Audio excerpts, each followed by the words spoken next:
GDP से NDP short में फिर से बता रही हूँ, और आपका आई होप स्ट्रक्चर चेंज समझ आ गया होगा। मतलब एक सेक्टर से दूसरे सेक्टर में जा रहे हो, पहले हम एग्रीकल्चर में थे, फिर इंडस्ट्री में ज़रा से आए, और फिर हम सर्विस पे जंप मारे, इसकी वजह से जॉबलेस ग्रोथ हुई है। और बाकी कंट्रीज़ में ऐसा नहीं होता, बाकी में एकदम पहले एग्रीकल्चर, फिर इंडस्ट्रीज, फिर सर्विस होता है, ठीक है। अच्छा, मैंने उस दिन आपको कुछ डेटा पढ़ने को बोला था, पढ़ा है क्या हाँ, तो बताओ क्या पढ़ कर आए हो। एक सेकेंड, कौन कौन था लास्ट क्लास में? ठीक है, ठीक है, कौन कौन था? अच्छा, आपका नाम क्या है, भूल गई। हाँ, आप देख कर आए हो पहले की क्लासेस? नहीं देखी? इकोनॉमिक बैकग्राउंड तभी। अच्छा, ठीक है। तो होमवर्क था थोड़ा सा, मैंने डेटा को पढ़ना, मैं डेटा पढ़ना सिखा रही हूँ तुम्हें इकोनॉमिक्स का। तो क्या पढ़ा है उस दिन? हम्म। हाँ, यही बोला था ना मैंने, ये मैंने बोला था कि ग्रोथ तो हम फोकस कर रहे हैं। क्या हमने ये बात करी कभी हंगर इंडेक्स के ऊपर? नहीं करी। अब 127 में से 105 पर है हम हंगर पे। And India most populated largest growing nation in terms of only GDP, ठीक है। अच्छा, दूसरी चीज मैंने बोली थी, हाँ एक सेकेंड, एचडीआई भी बोली थी मैंने। एचडीआई का एक सेकेंड, और कौन कौन था देखी? नहीं भाई, ना दिक्कत है ना। देखो, मैं अपनी तरफ से करूंगी, तुम्हें भी करना पड़ेगा, तभी दोनों तरफ से ना। इकोनॉमिक्स सिर्फ सुनकर नहीं आएगी, पढ़कर भी आएगी। पढ़ के कैसे है कि जब आप थोड़ा सा डेटा पढ़ोगे। डेटा कैसे पढ़ोगे? अब मैंने उस दिन आपको पूरी ग्रोथ बताई थी, लेकिन हम डेवलपमेंट पे लैग कर रहे हैं ना। तो डेवलपमेंट को ही समझने के लिए मैंने बताया था, अगर एचडीआई नहीं पढ़ोगे तो कैसे पता चलेगा? एचडीआई को देखते कैसे हैं? पहली बात, रैंक क्या है एचडीआई पे? 134 है, और 134 पर है हम। और अगर आप 3-4 साल देखोगे, 131, 132, 131, 133, अब हम 134 पर है, ऐसे ही रहेगी ये। कितने? 192 ना? 193 में से 134 रैंक है हमारी। श्रीलंका हमसे बेटर है, श्रीलंका भी बेटर है, और कुछ नेबरिंग कंट्रीज और हैं जो हमसे बेटर चल रही हैं। पढ़ो इसको थोड़ा सा, ठीक है। एक बार और आज मैं डेटा का काम दूंगी, उसको थोड़ा सा देखना है, ठीक है। आपको ये आप इकोनॉमिक सर्वे पढ़ोगे ना, उसमें ये नहीं मिलेगा इतने अच्छे से, ये आपको अलग से मिलेगा, नेशनल फैमिली हेल्थ सर्वे पे मिलेगा। तो लिखो आज की heading, money and banking.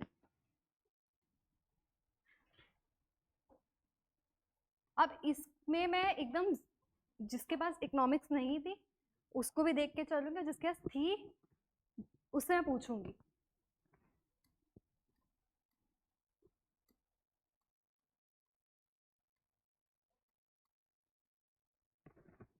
Money and banking, तो स्टार्ट करते हैं मनी से, ठीक है। मनी सबने सुना हुआ है, तो क्या 1800 में भी मनी था? 1700 में भी मनी था? अच्छा, सीधे हम बार्टर सिस्टम पे आए थे, या उससे भी पहले कुछ था? और उससे पहले एकदम जब वो होते थे, जो लोग वहां रहते हैं फॉरेस्ट में, क्या बोलते हैं उन्हें, भूल गई मैं। हाँ, वो सब, वो लोग कैसे एक्सचेंज करते थे एक दूसरे के साथ चीजें? पेबल्स।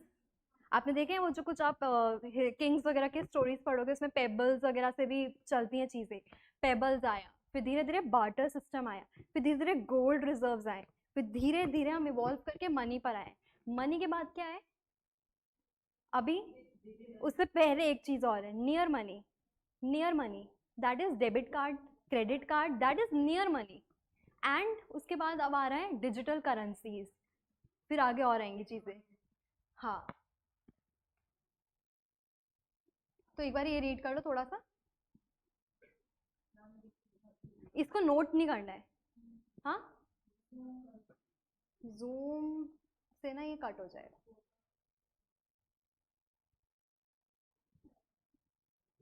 दिख रहा है?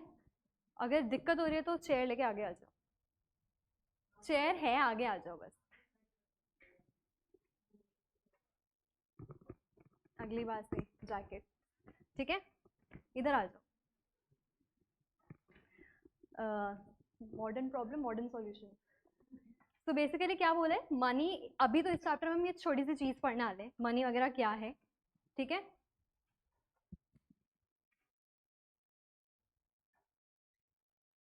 This is what I was talking about. ये मनी आया कैसे? अब बार्टर सिस्टम से पहले की चीजें हैं। बार्टर सिस्टम से पहले क्या था? शेल्स थे, पेबल्स थे, वो सब में आ रही थी चीजें। फिर उसके बाद आपका बार्टर सिस्टम आया, फिर कमोडिटी मनी आया। Commodity money is gold coins, silver coins. ये बार्टर सिस्टम बहुत पहले चल रहा था। उसके बाद आपका कमोडिटी मनी आया, फिर फाइट मनी आया, that is your money, rupees, notes वगैरह जो आप अभी यूज कर रहे हो, ठीक है। उसके बाद आ रही है digital currencies, blockchain. Online marketing करते हो ना, ऑनलाइन चीजें खरीदते हो, वो इसमें आ रहा है। तो आप लिख लो, सबसे पहले मनी के बारे में कुछ कुछ लिखेंगे, मनी का एवोल्यूशन देखेंगे। बहुत बेसिक है लेकिन इंपॉर्टेंट है। मनी इवॉल्व कैसे हुआ है? सबसे पहले आप लोग बताओ, एक मनी है, ये मैं बहुत बेसिक से बता रही हूँ बट यू शुड नो कैसे कैसे इवॉल्व हुआ है। बताओ, आप बताओ।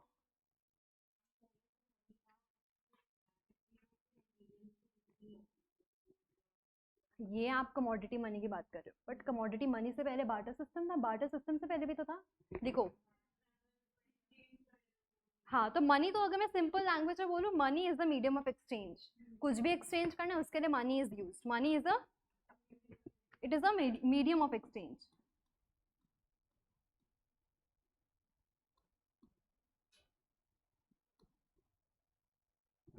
मैं एक्सचेंज ऐसे लिखती हूँ। कोई मैथ्स का है? मैथ्स का है? कुछ समझ आ रहा है? चेंज को हम डेरिवेटिव से डिनोट कर देते हैं एक्स, बट मैं मजाक कर रही हूँ, ऐसे लिखना नहीं, आपको पूरा लिख लो। So it is used as a medium of exchange. Evolve कैसे हुआ है? सबसे पहले आया था आपका सी शेल्स, पेबल्स। एक फ्लो चार्ट बना लो, पहले आपका आया था सी शेल्स, फिर इसी के साथ साथ थोड़ा सा पेबल्स वगैरह थे आपके, सी शेल्स, पेबल्स। फिर उसके बाद आपके पास थे, ग्रेजुअली मेटालिक मनी आया, गोल्ड कॉइन्स, सिल्वर कॉइन्स, ठीक है। और इन्हीं के आसपास उस टाइम पे बार्टर सिस्टम भी था।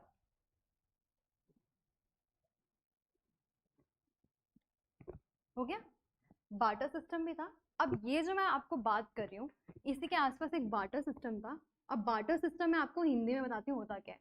बार्टर सिस्टम एक ऐसा सिस्टम है when a good is exchanged for a good. आपके पास राइस है, मेरे पास व्हीट है, we will do a barter. आप मुझे राइस दे दो, मैं आपको व्हीट दे दूंगी, ठीक है। कोई मनी का नहीं है नीड, बट ये एक तरीके का कमोडिटी है, ठीक है। बार्टर सिस्टम ये हो गया। अब इसके बाद आपका आया था मेटालिक कॉइन्स, मेटालिक कॉइन्स, जिसमें आपका मेटल क्या यूज हो रहा था? गोल्ड हो रहा था, या आपका सिल्वर हो रहा था। अब जो गोल्ड और सिल्वर है ना, ये इनको आप बोलते हो कमोडिटी मनी। जो गोल्ड और सिल्वर है ना, गोल्ड, सिल्वर और भी जो होंगे, उसको आप बोलते हो कमोडिटी मनी। कमोडिटी मनी क्या होता है? नाम कमोडिटी का मतलब क्या होता है, पहले तो ये बताओ क्या होता है कमोडिटी? Any good. हाँ, अब इसमें मैं आपको एक चीज बोल रही हूँ। कमोडिटी मनी एक ऐसे तरीके का मनी होता है जिसमें जो चीज है और उसकी जो वैल्यू है दोनों बराबर होगा। एक गोल्ड कॉइन है, गोल्ड की जो वैल्यू होगी और जो गोल्ड है कॉइन, दोनों बराबर होंगे। मतलब कि intrinsic value is equal to the commodity value. Intrinsic value मतलब उसकी रिप्रेजेंटेटिव वैल्यू क्या है? वो एक गोल्ड का कॉइन क्या रिप्रेजेंट कर रहा है? वो गोल्ड का कॉइन वही रिप्रेजेंट कर रहा है जो गोल्ड की वैल्यू है। अगर गोल्ड की वैल्यू अभी 30,000 है, जो है नहीं 80,000 है, तो वो कॉइन भी 80,000 ही रिप्रेजेंट कर रहा है। That is a commodity money. समझ आया क्या बोला मैंने? कमोडिटी मनी एक ऐसा मनी है जिसकी कमोडिटी वैल्यू और इंट्रिंसिक वैल्यू बराबर होता है। इंट्रिंसिक होता है जो वो रिप्रेजेंट करे, वो किस चीज से बनी है। गोल्ड महंगा है ना, तो वही कमोडिटी है। तो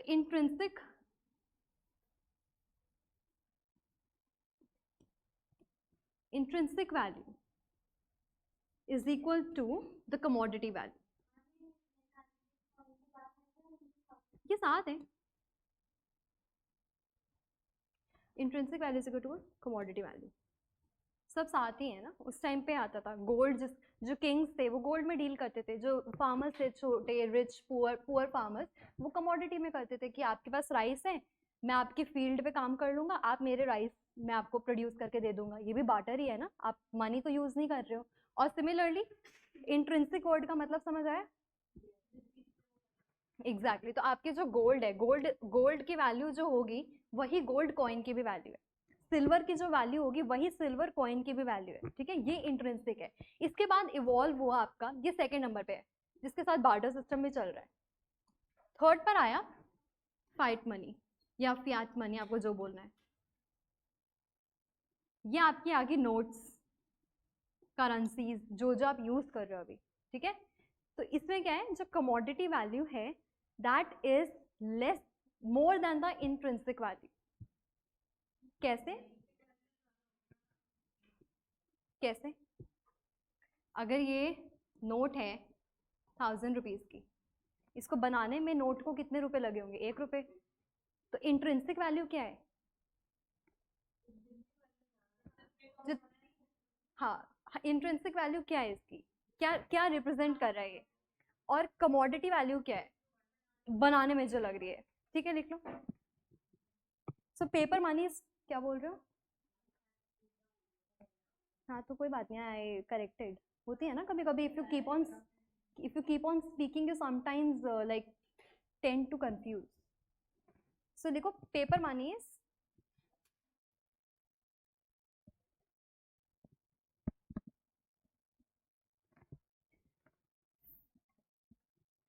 a legal tender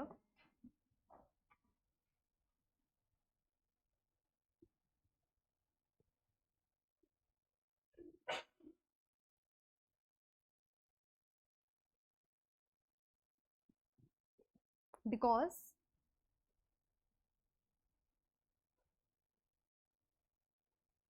it is legally accepted, which means nobody can deny it. अभी तक जो पैसे चलते आ रहे थे ना, वो किसी ने इसको लीगलाइज नहीं करा था, गवर्नमेंट ने किसी कि ये चलेगा ही, ये नहीं चलेगा, बट जब से ये वाला मनी आया, मनी, रुपीज, नोट्स, करेंसीज, इसमें गवर्नमेंट इन्वॉल्व हुई है। किसको क्या समझ नहीं आया था? किसी ने कुछ पूछा था ना अभी में से? हाँ, ये समझ नहीं आया, ठीक है, दोबारा बताती हूँ। कॉइन्स क्या है आपके? कमोडिटी मनी है। हाँ, फाइट मनी। हाँ, तो ये आपका, ये ऐसा मानिए जो लीगलाइज्ड है, मतलब कि जिसकी इंट्रिंसिक वैल्यू, मतलब जो वो डिनोट कर रहा है, क्या डिनोट कर रहा है, किस चीज, हाँ, वो ज्यादा होगी या कम होगी कमोडिटी से, क्या लगता है आपको? कमोडिटी मतलब अगर एक नोट पे 1000 रुपए लिखे हैं, उस नोट को बनाने के कितने रुपए होंगे? हाँ, तो इस मनी में कोई इंट्रिंसिक वैल्यू नहीं होती है, ठीक है। सही बोला आप, गलत बोला है? बताओ, जिसके पास इकोनॉमिक्स थी थोड़ा सा बताओ कि, क्योंकि जहां तक मैंने पढ़ा है, मैंने ऐसा पढ़ा हुआ है कि इस मनी के पास इंट्रिंसिक वैल्यू नहीं होती है। गुड, जिसने पढ़ा है वो बता दो। हाँ, कैसे?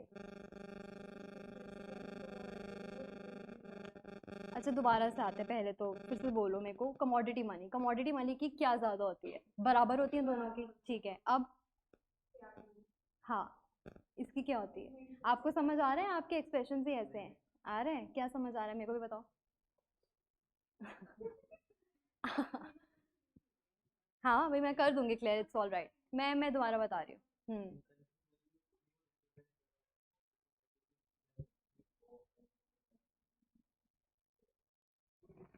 अब क्या, जो फाइट या फियाट मनी होता है, ये बैक्ड अप होता है गवर्नमेंट से?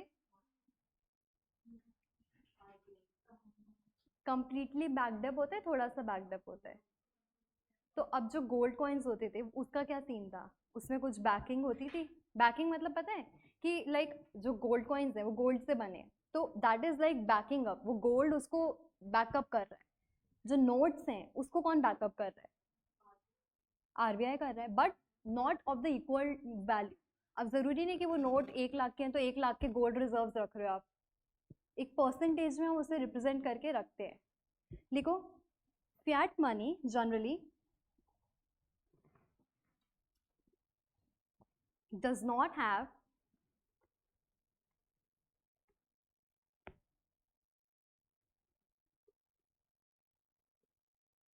any intrinsic value. अब इंट्रिंसिक वैल्यू का मतलब होता है true value of the asset. जो गोल्ड था उसकी वैल्यू थी। क्या इस पेपर नोट की कोई वैल्यू है? ये पेपर से बना है, आप कितने भी पेपर ला सकते हो, है ना? तो इसकी क्या वैल्यू है पेपर की? नहीं है, तो इसकी इंट्रिंसिक वैल्यू नहीं होती है। इंट्रिंसिक वैल्यू मतलब उस वो जो एसेट रिप्रेजेंट कर रहा है ना, उसकी क्या वैल्यू है। तो वो आपका पेपर करेंसी जो नोट है वो क्या रिप्रेजेंट कर रहा है? पेपर। पेपर की क्या वैल्यू है? कितनी भी हो सकती है ना, एक रुपये इज नॉट नेसेसरी। यार सही में कंफ्यूजन हो रही है इस टॉपिक में, नहीं? पहली बार पढ़ा है ना इसलिए। फिर से बताती हूँ मैं। कमोडिटी मनी लिखो।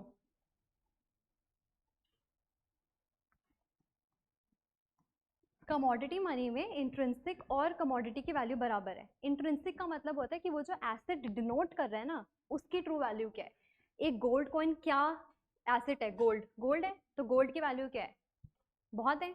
तो जो इंट्रिंसिक वैल्यू है वो उसी कमोडिटी की वैल्यू है। बट अगर आप एक नोट लेकर आ रहे हो मार्केट में, आप एक गवर्नमेंट ने प्रिंट करा एक 100 रुपीज का नोट, तो इस एसेट की वैल्यू क्या है? नोट की वैल्यू क्या है बनाने की?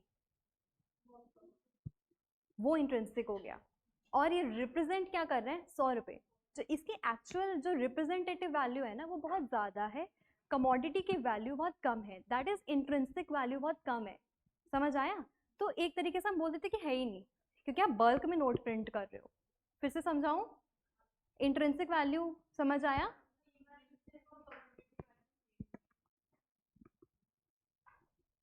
नहीं, कमोडिटी तो मैंने कमोडिटी चीज को बोला है ना, कि जैसे गोल्ड है वो कमोडिटी है। हाँ, इसमें क्या है, इंट्रिंसिक वैल्यू में ये जो आपका एसेट है और जो नोट है ये दोनों अलग है। लिखो कमोडिटी मनी। इंट्रिंसिक लिखो पहले। Intrinsic value is a way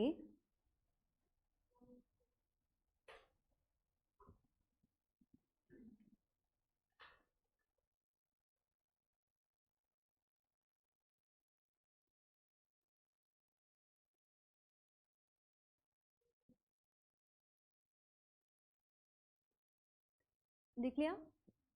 of describing the perceived of describing the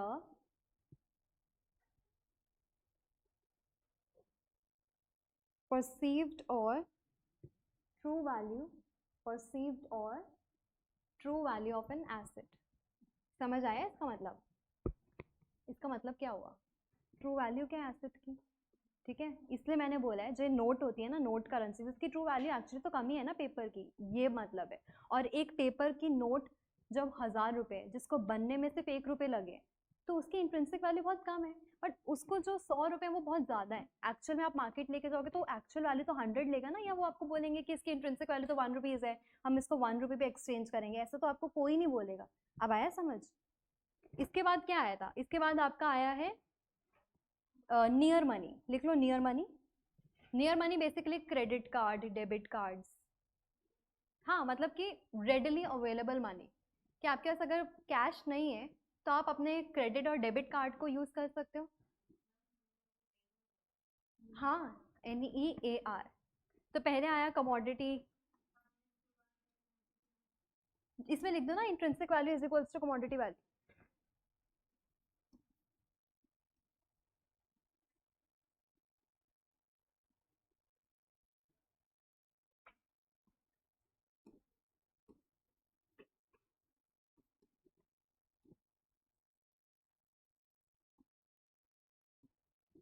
ये स्टेप है।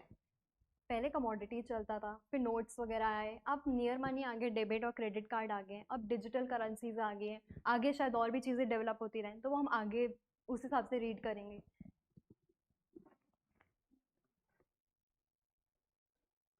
तो डिजिटल करेंसी नियर मनी के बाहर लिख लो आप डैश डाल के डेबिट और क्रेडिट कार्ड्स। एग्जाम्पल, ये ऐसे कोई पूछेगा नहीं आपसे कि क्या होते हैं ये, और ये ऐसे क्वेश्चन आएंगे भी नहीं, बट ये आपको पता होना चाहिए कि मनी इवॉल्व कैसे हुआ है, ठीक है?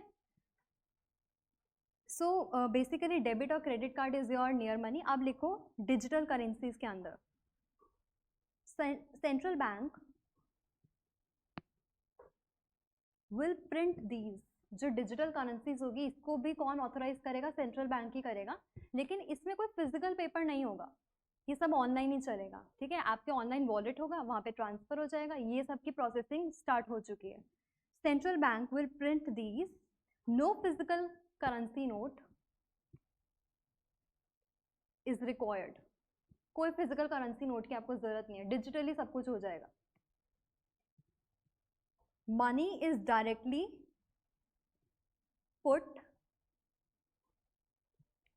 in the digital wallet, money is directly put in the digital wallet of the consumer, एक wallet बनेगा उस इंसान का, जैसे आपने खुलवा, पहले लिख लो, in the digital wallet of the consumer।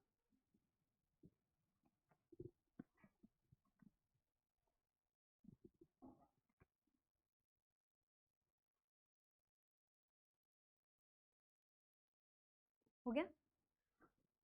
तो एवोल्यूशन समझ आ गया मनी का, मनी समझ आ गया एक मीडियम ऑफ एक्सचेंज है, कैसे कैसे आया, पहले बार्टर सिस्टम चलता था, उससे पहले पेबल्स और सी शेल्स चलते थे, फिर धीरे धीरे कमोडिटी आ गया, गोल्ड कॉइन सिल्वर वगैरह यूज होने लग गए। बट गवर्नमेंट को रियलाइज हुआ कि अच्छा इसका रीजन पता है क्यों बदला था, कि गवर्नमेंट ने, अभी भी हम गोल्ड यूज करते हैं ना, बट उसको एज अ मनी क्यों नहीं यूज करते? क्योंकि एक बात बताओ, जितना गोल्ड आप यूज करोगे उतना गोल्ड आपकी कंट्री को चाहिए, और गोल्ड कोई सस्ती चीज नहीं है कि कितना भी आप रख लोगे, तो कंट्री को गोल्ड बहुत ज्यादा रखना पड़ रहा था, जिसकी वजह से कंट्री को रेडिली अवेलेबल गोल्ड नहीं मिल पा रहा था। और अगर ऐसा चलता तो हमें गोल्ड इंपोर्ट करने पड़ते, और गोल्ड इंपोर्ट करने का मतलब है कि उसके प्राइसेस कितने बढ़ जाएंगे आप सोचो। तो अगर हम गोल्ड इंपोर्ट करेंगे, इंपोर्ट मतलब बाहर से कुछ हम अपनी कंट्री में मंगवा रहे हैं, जब आप गोल्ड इंपोर्ट करोगे तो आपको बाहर बहुत पैसा देना पड़ेगा, तो आपकी करेंसी तो ड्रेन हो रही है ना, तो आपकी कंट्री में पैसे रहेंगे कैसे? आपकी आधी वेल्थ तो ड्रेन होके बाहर जा रही है। तो दैट इज वाई गवर्नमेंट ने रियलाइज करा कि ये एक सही मेथड नहीं है, हमें एक ऐसा मेथड चाहिए जो एक्चुअल वैल्यू जो हो वो कम हो, और जो नोट जो चले एक्चुअली में, कि एक बनने में 100-2 रुपए लगेंगे, बल्क में बहुत कम प्रिंटिंग होती है इसकी, लेकिन ये रिप्रेजेंट ज़्यादा को करेगा, ये आया। फिर धीरे धीरे और इवॉल्व हुआ, जब से हमने मेक इन इंडिया करा है, जब से हमने डिजिटलाइजेशन स्टार्ट करी है, अब हम डिजिटल वॉलेट्स ला रहे हैं, डिजिटल करेंसीज ला रहे हैं। अभी इसकी अवेयरनेस बहुत कम है, ब्लॉकचेन्स मैं पूछूंगी तो आपको भी शायद कम ही पता होगा इसके बारे में, नहीं पता है नॉर्मल इंसान को, तो इसको आने में भी काफ़ी टाइम है, ठीक है। अब सेकेंड,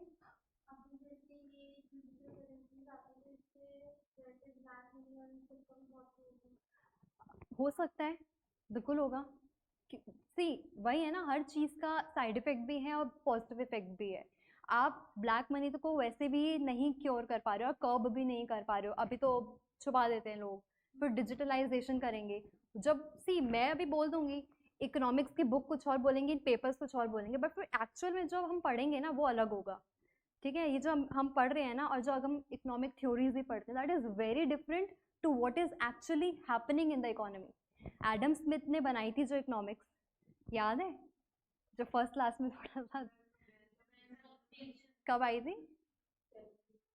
हाँ, रिवाइज करते हैं नोट्स, देखो इस नोट्स को रिवाइज कर लो, और इसके आगे आपने तो क्लास में नहीं ली तो बात ही नहीं करनी ना, क्या ये मतलब है ना, सही बात है। तो वेल्थ ऑफ नेशंस आया था एडम स्मिथ ने, एंड ही सेड कि आपकी जो इकोनॉमी है, there is no need for the government interference, कोई जरूरत नहीं है, इकोनॉमी खुद काम करेगी। फिर ये फिर से बदल गया 200 साल बाद, कीन्स ने बोला चल चाहिए हमें, तो ये इवॉल्व होता है, एंड इकोनॉमी में असली में क्या हो रहा है दैट इज वेरी डिफरेंट, ठीक है। टॉपिक से दूर नहीं जाएंगे, नेक्स्ट टॉपिक लिख लो, यूजेस ऑफ मनी। तो पहले समझ आ गया मनी की बेसिक डेफिनेशन, आपसे कोई भी पूछे बोलो मीडियम ऑफ एक्सचेंज, बट अब मनी के यूज क्या है, आप मनी क्यों यूज कर रहे हो? हाँ, और एक, और हाँ, हाँ, हाँ, तो पहला लिख लो, single unit of account.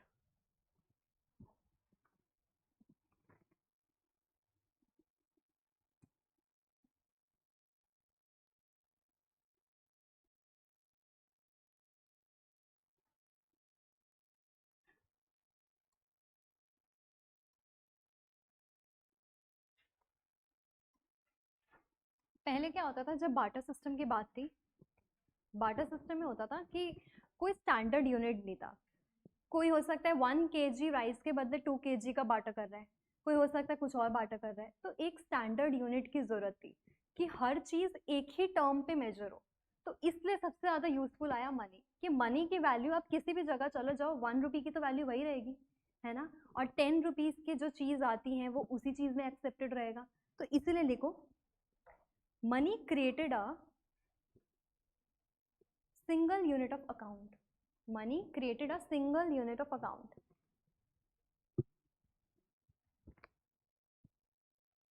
That is, हो गया सफर, value of all commodities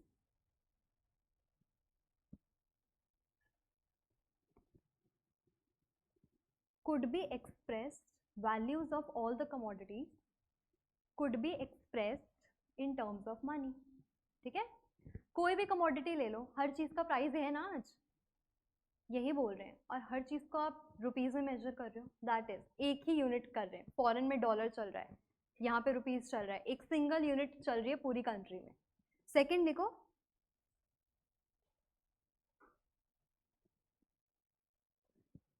reduces or eliminate double coincidence of wants.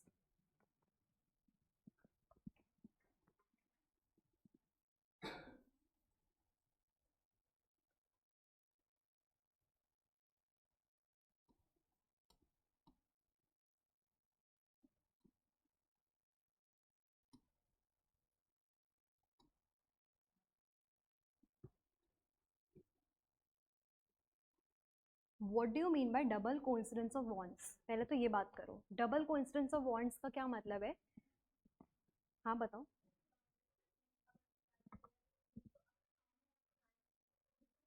Exactly exactly. अब देखो क्या है, अब मेरे को सपोज मुझे चाहिए वीट, ठीक है, और मुझे चाहिए वीट बहुत अर्जेंटली। अब मैं जाके मार्केट में ये ढूंढूं कि मेरे से वीट, कौन मुझे वीट देना चाहता है और उसके बदले मुझसे क्या मांगेगा, मुझे पता ही नहीं, है ना। ये क्या है, ये बहुत बड़ा एक हर्डल है कि आप ये काम करो। अभी अभी अज्यूम करो आपके साथ ही होता कि आपको ट्रैवलिंग करने के लिए पहले वीट किसी से एक्सचेंज करना पड़ रहा है और राइस लेना पड़ रहा है, तो आप हर किसी से पूछोगे कि तुम्हें राइस चाहिए क्या, मुझे वीट दे दो, ऐसे करोगे? ये होता था यहाँ पर कि तभी एक्सचेंज हो सकता है जब आपको राइस देने हो और मुझे वीट देने हो, तभी ये ट्रांजैक्शन हो पाती थी। बट मनी ने ऐसा नहीं करा, मनी ने बोला कि इसकी जरूरत नहीं है, आपको लेना है आप उस गुड के बदले ये रुपीज दे दो, आपको वो चीज मिल जाएगी, सिंपल। पहले होता था double coincidence of want, coincidence हो गया, तुम्हें भी वही चाहिए जो मुझे चाहिए था और मैं तुम्हें वो दे दूंगी जो तुम्हें चाहिए, रुपीज या मतलब वीट वगैरह, ठीक है, ऐसे लिख लो। अब तो ये एलिमिनेट ही हो गया, रिड्यूस भी नहीं हुआ, अब तो ये एलिमिनेट ही हो चुका है, एलिमिनेट पता है ना, खत्म हो गया। तो अभी तक समझ आया जो बताया? पक्का? किसी को कोई दिक्कत? नॉन इकोनॉमिक बैकग्राउंड कौन कौन है? सारे ही हैं ठीक है, आया समझ? दिक्कत नहीं है? इंट्रिंसिक वाला पार्ट आ गया थोड़ा सा, अगर मेरे से सही से डिलीवरी नहीं हुई हो, फिर से मैं बता देती हूँ, ट्रू वैल्यू होती है, ठीक है, समझ आ गया ना? पक्का? यूज हो गया, पहला हो गया सिंगल यूनिट, दूसरा हो गया eliminate double coincidence of want. इसमें लिख लो money is accepted as a medium of exchange. थी हमें बहुत पढ़ना है, थोड़ा सा जल्दी लिख लो, बहुत तो नहीं, बट डराऊंगी नहीं, बहुत नहीं पढ़ना, कम ही पढ़ना है, थोड़े कॉन्सेप्ट ज्यादा है। Money is accepted as a medium of exchange and removes the need of money. मैं कोशिश करूंगी इसी क्लास में याद हो जाए आपको ये चीजें जो लिख रहे हो आप, क्योंकि सुनूंगी ना जाते हुए the need for double coincidence of wants, that is barter system, removes the need of double coincidence of wants, that is barter system.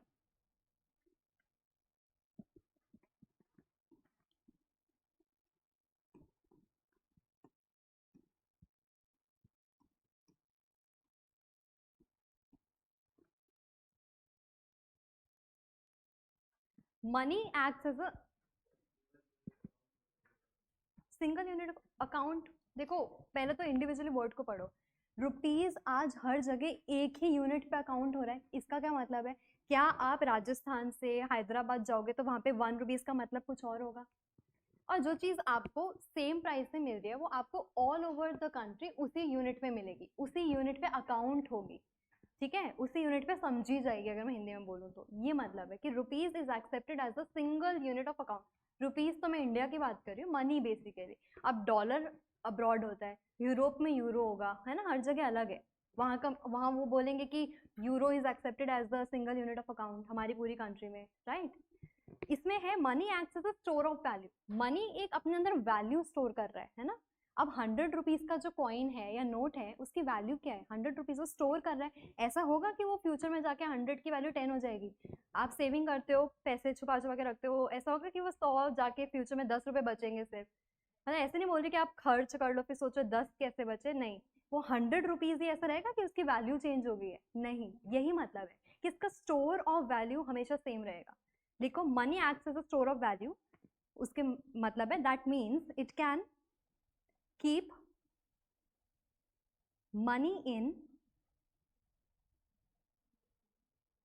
store of value, that means it can keep money, या you can keep। आप एक और बात, आप किसी financial market में जाके पैसे इन्वेस्ट कर रहे हो, है ना, वो भी तो स्टोर ऑफ वैल्यू हो गया ना। वहाँ पे आपका वैल्यू जो है वो स्टोर्ड हो गया है किसी इंस्ट्रूमेंट में, फाइनेंशियल इंस्टीट्यूशंस में आप डिपॉजिट करके आते हो, स्टोर ऑफ वैल्यू हो रहा है, पैसे सेव हो रहे हैं, सेव हो रहे हैं ना। This is also store of value कि आपका वैल्यू सेव हो रहा है। आया समझ थोड़ा सा? You can keep money in financial institution and you can get return and use it. You can keep money in financial institution and you can get return and use it for future consumption. You can get return and use it for future consumption.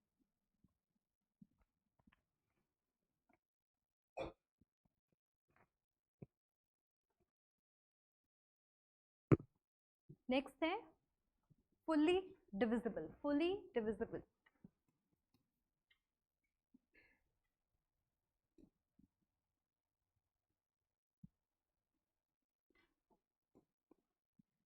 है कि नहीं है? आधी transaction cash में करके आधी आप credit पे कर सकते, नहीं कर सकते?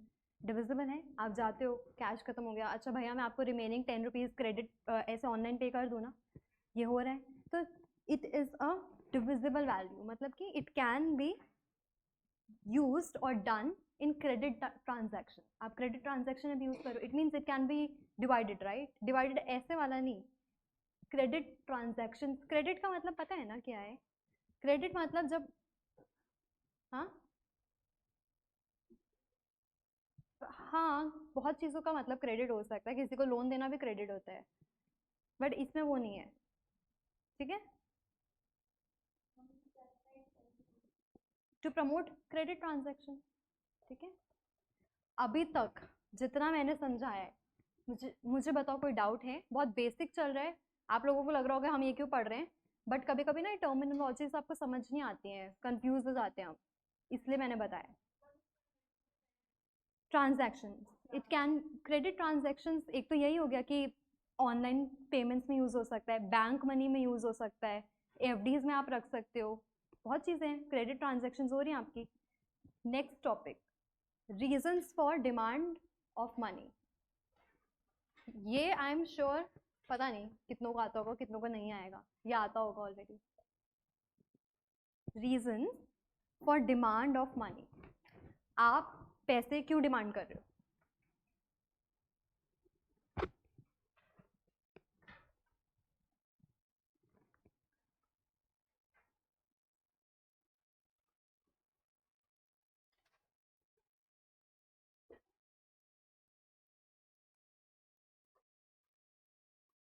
आप मनी क्यों डिमांड कर रहे हो? सबसे पहला, हाँ, बेसिक नीड्स को फुलफिल करने के लिए। इसको हम किसके अंदर कैटेगराइज करेंगे? ट्रांजैक्शन डिमांड, है ना। Money is demanded to buy the basic commodities, goods and services. आपको कुछ भी चाहिए, आपको मनी चाहिए, तो ये ट्रांजैक्शन डिमांड होती है। सबसे पहले आपको क्यों चाहिए होगा पैसे? क्योंकि आपको ट्रांजैक्शन करनी है।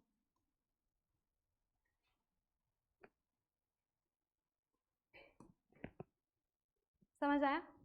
ये पढ़ा हुआ है आपने? बोल सकते हो, अगर पढ़ा हुआ है तो कोई दिक्कत नहीं है। सी सो रीजन क्या है, क्यों आप मनी डिमांड करो? ट्रांजैक्शन। इसके अंदर लिख लो व्हेन मनी इज डिमांडेड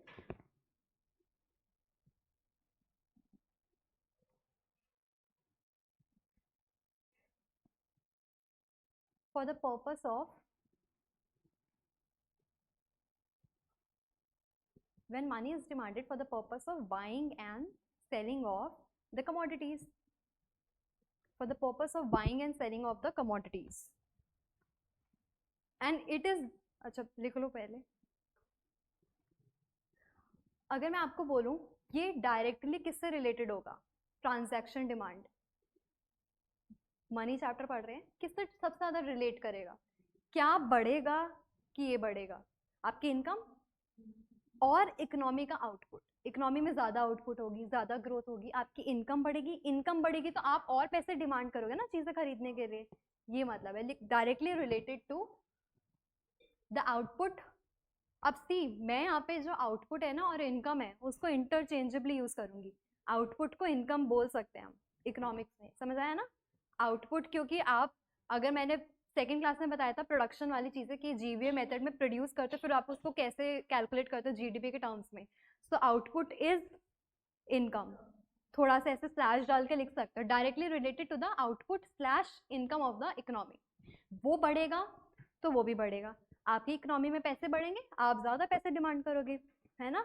अगर मेरे पास पहले 1000 रुपए थे, मैं इतने में ही चीजें खरीदती थी, अब मेरे पास 5000 रुपीज हैं, क्या मैं ये डिमांड और कर दूंगी कि मुझे अब और चीजें लानी है? ये मतलब हुआ। Second thing, precautionary demand. You all do this, क्या पता ये हो जाए, है ना? है ना कि फ्यूचर में क्या पता ये हो जाए, क्या पता किसी को इमरजेंसी हो जाए, तो प्रिकॉशन लेना तो पड़ेगा ना। सेव करके कुछ पैसे तो रखेंगे, उसी दिन जाएंगे और फिर क्या करेंगे? लोन लेंगे कि कोई हॉस्पिटल में हमें पैसे दे दो। लिखो प्रिकॉशनरी डिमांड, लिख दो प्री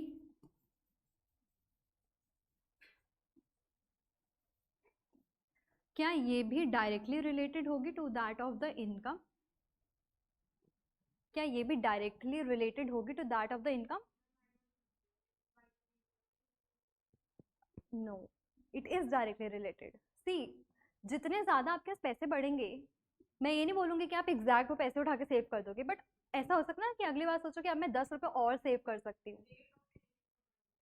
हाँ, रेट ऑफ सेविंग बढ़ेगा, एग्जैक्ट नहीं बढ़ेगा कि मेरी इनकम 100 रुपए से ही बढ़ी तो मैं 100 रुपए का ही सेव कर रही हूँ, नहीं, हो सकता है 10 रुपीज सेव करूँ, but I will always increase इसके लिए, प्रिकॉशनरी डिमांड के लिए। कोई भी कुछ भी हो सकता है ना, समझ आया? लिख लो when money is demanded for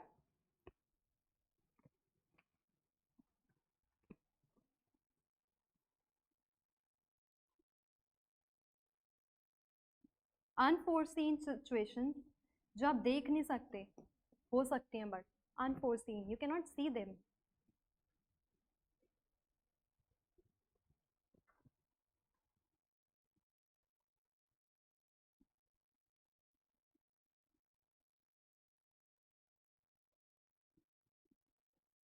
अच्छा, अब ट्रांजैक्शन डिमांड डायरेक्टली रिलेटेड है, प्रिकॉशनरी डायरेक्टली रिलेटेड है, समझ आ गया? क्योंकि थर्ड कुछ अलग है। मजा आया? समझ आया? सॉरी। तो ट्रांजैक्शन एंड प्रिकॉशनरी इज, आ जाओ आगे आ जाओ। सी दोस्तों के साथ बैठ के कभी क्लास मत अटेंड करना। देखो आधा तो वैसे ही नहीं आता, आधा मेरे समझाने में कुछ होगा और आधा दोस्त आगे ले जाएंगे बहुत, ठीक है? सो प्रिकॉशनरी है कि when money is demanded for unforeseen situation, if economy is poor, आपकी इकोनॉमी गरीब है, demand for precautionary money would be less. नहीं करोगे आप, वहां पे सोचोगे ना पहले खाना तो खरीद लें बाद में सेव करेंगे अपने प्रिकॉशन के लिए।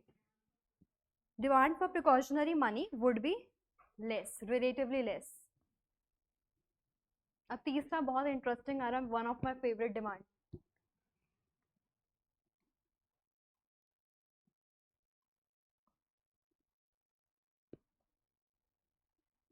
Speculative demand.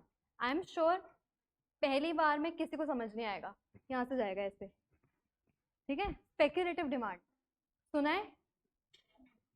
नहीं सुना? कुछ याद आ रहा है वर्ड से?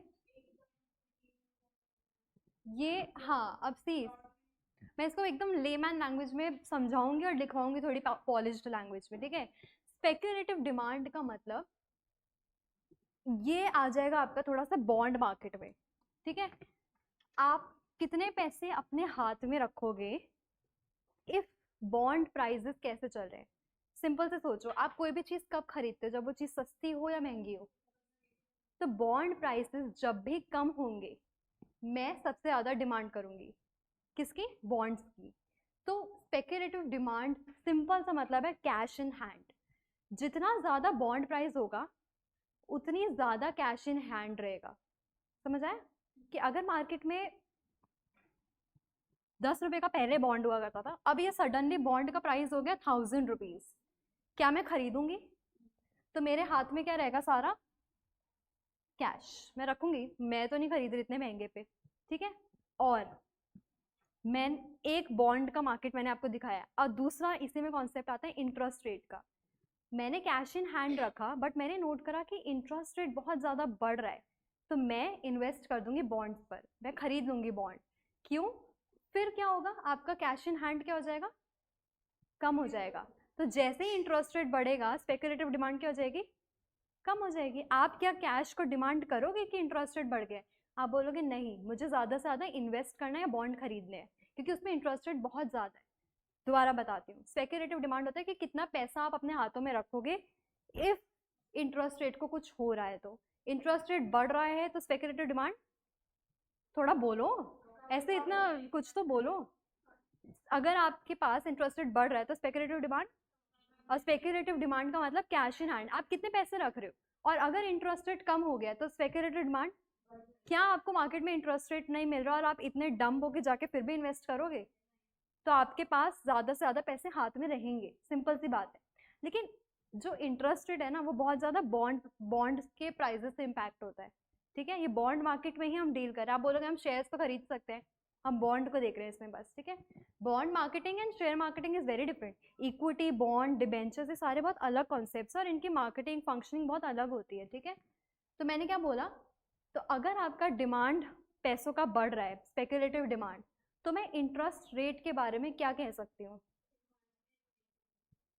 हाँ, अभी थोड़ा सा इजी वर्ड्स पे बोलते हैं। अगर मेरे हाथों में बहुत ज़्यादा मैं पैसे स्टोर कर रही हूँ, इसका क्या मतलब है कि इंटरेस्ट रेट कैसे हो रहे हैं, लो हो गए हैं। और अगर इंटरेस्ट रेट कम है, इसका मतलब बॉन्ड का प्राइस कैसा है। और इसको ऐसे भी देख सकते हो, अगर स्पेकुलेटिव डिमांड बहुत ज़्यादा है, मैं अपने हाथों में बहुत ज़्यादा पैसे रख रही हूँ, तो बॉन्ड का प्राइस कैसा होगा, बहुत ज़्यादा होगा। मैं अपने हाथों में सारे पैसे रख रही हूँ क्योंकि बॉन्ड बहुत महंगे, मैं नहीं खरीद रही, ठीक है। और मैं अपने हाथों में ज़्यादा से ज़्यादा पैसे इसलिए भी रख रही हूँ क्योंकि इंटरेस्ट रेट कम है। तो आप देख रहे हो उनका लिंकिंग पिन है बॉन्ड्स। समझ आया? इसको लिखते हैं। पहले तो मैं इसका एक माइंड मैप बनाती हूँ। सी, पहले लिखो speculative demand,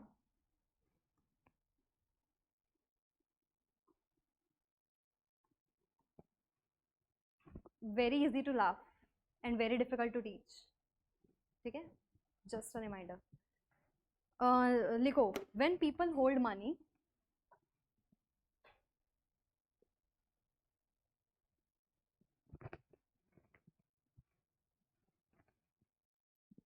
when people hold money in their hands,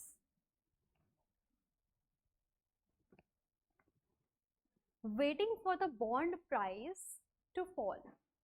अभी तक मैंने अपने हाथ में सारे पैसे रखे हैं क्योंकि मैं चाहती हूँ कि बॉन्ड का प्राइस कम हो जाए। when people hold money in hand waiting for the bond price to fall and interest rate to rise, it is known as speculative demand of money। when people hold money in their hand waiting for the bond price to fall and interest rate to rise।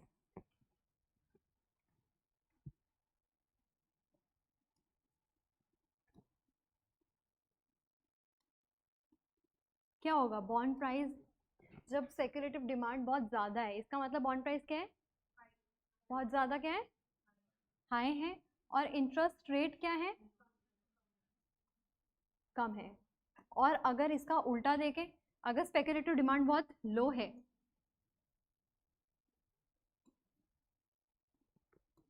इसका क्या मतलब हुआ?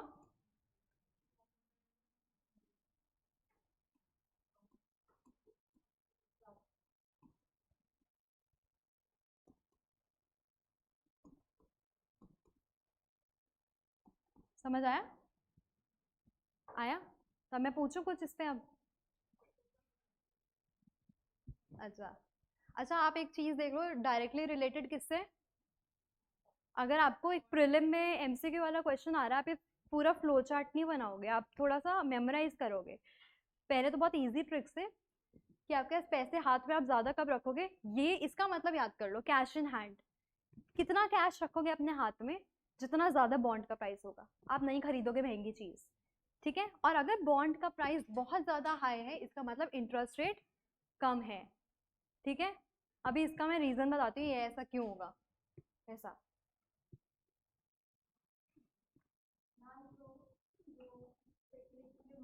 हम्म,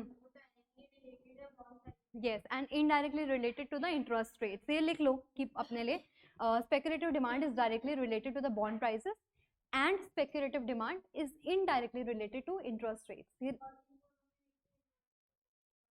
yes, yes। अभी इसका reason बताऊंगी क्यों होगा। हाँ, हाँ, क्योंकि हम ऐसा मानते हैं कि इंसान के पास जब सबसे ज्यादा पैसे आएंगे ना, वो बॉन्ड पे लगाएगा। आप जाके इक्विटी के शेयर्स नहीं खरीदोगे इतने जल्दी, क्योंकि इक्विटी बहुत मुश्किल होती है हैंडल करनी। डिबेंचर्स भी नहीं खरीदोगे, बॉन्ड्स खरीदोगे। हाँ, इसके बाद, ठीक है, एंड में, अभी बीच में नहीं। लिख लो, स्पेकुलेटिव लिख लिया। अब बॉन्ड्स के बारे में बता देती हूँ, वो वाला मैं एंड। अच्छा, आप ये पूछो ना, आपका एक टॉपिक है फाइनेंशियल इंस्टीट्यूशन और फाइनेंशियल कमोडिटीज वगैरह, उसमें सब है, ये इक्विटी है, शेयर्स है, तो ये चीजें जहाँ जो यहाँ मिस हो रही है ना, ऐसा मैं सोचो छूट गई, ये किसी ना किसी टॉपिक पे आएगा, ठीक है? ये उसी में ऐसा आ रहा। बट बॉन्ड्स में लिखवा देती हूँ, लिखो, बॉन्ड्स आर फाइनेंशियल पेपर। देखो लिख लो, फिर से मैं हिंदी में समझाऊंगी इसको। Bonds are financial paper.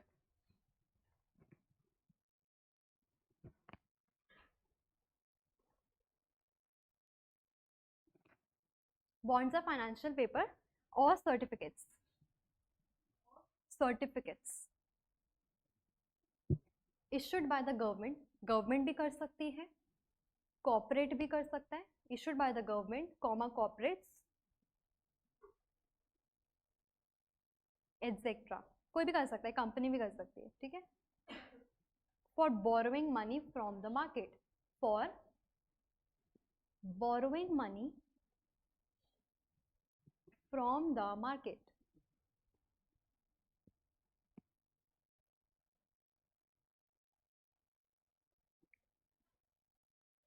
समझ आया? अब एक बार कोई स्पेकुलेटिव डिमांड दोबारा पूछना चाहता है, समझ आ गया तो पूछूं मैं? कोई भी एक्सप्लेन कर दो, एक थोड़ा सा समझ आ जाएगा कि समझ आया कि नहीं आया। पहले बॉन्ड के साथ रिलेशन बताओ।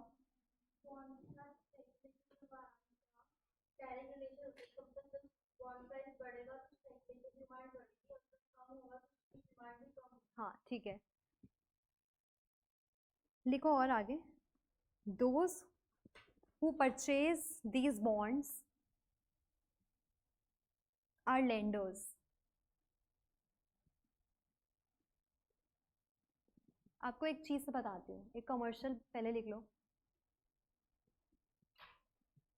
लिख लिया? कमर्शियल बैंक है, कमर्शियल बैंक के पास जब पैसे खत्म हो जाते हैं तो वो क्या करता है? आरबीआई के पास जाता है। तो क्या आरबीआई उसे फ्री में दे देता है लोन?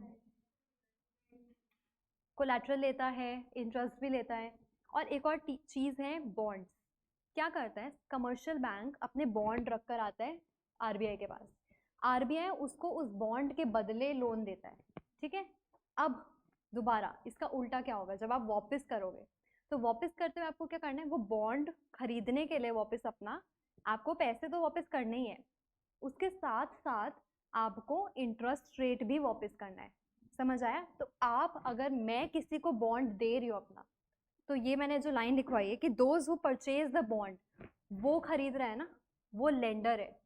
मैं कमर्शियल बैंक हूँ, मैंने अपना बॉन्ड उसको दिया है, लेकिन पैसे तो मुझे आरबीआई दे रही है ना, तो वो लेंडर हुई। समझ आया? थोड़ा उल्टा चलता है इसमें, कभी कभी समझ नहीं आता कि मैं अपना बॉन्ड दे रही हूँ तो मैं लेंड कर रही हूँ, मैं क्यों नहीं हूँ। नहीं, पैसे कौन दे रहा है? पैसे तो आरबीआई। जो चीजें कभी कभी नहीं समझ आती ना, उसको एग्जाम्पल के साथ समझा करो। जैसे आरबीआई ले लो, कमर्शियल बैंक ले लो, क्योंकि कमर्शियल बैंक बहुत जल्दी जल्दी लोन्स देता है, ठीक है। हम आ रहे हैं, हम ना लाइक सिटीजन्स की बात कर रहे हो, बोलो। हम्म। हाँ,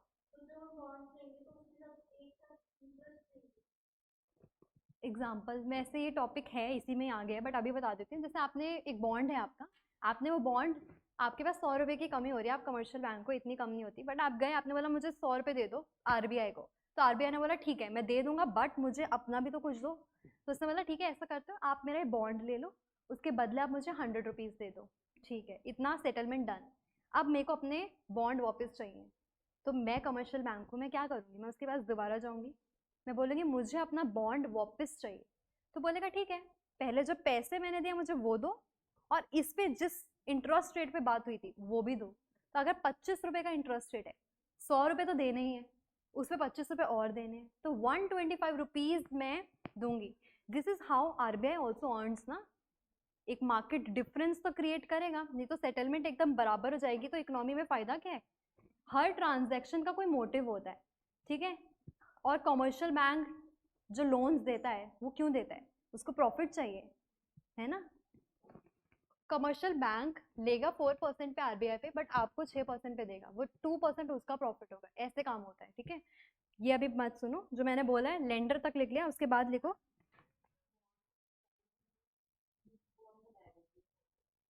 ये पूरी कमिटीज बैठती हैं और ये फिक्स करती हैं according to the market demand and supply of the bonds.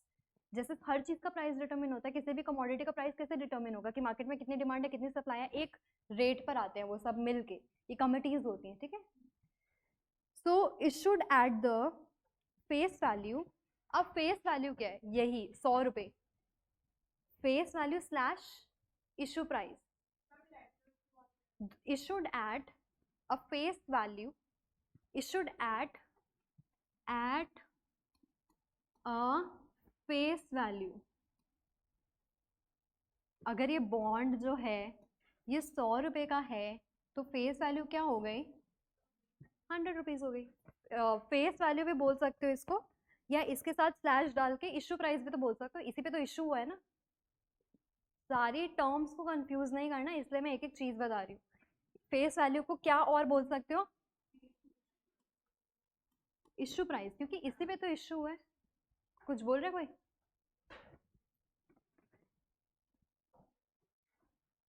Comma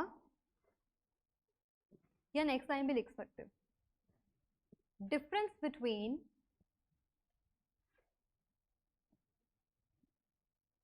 maturity value, difference between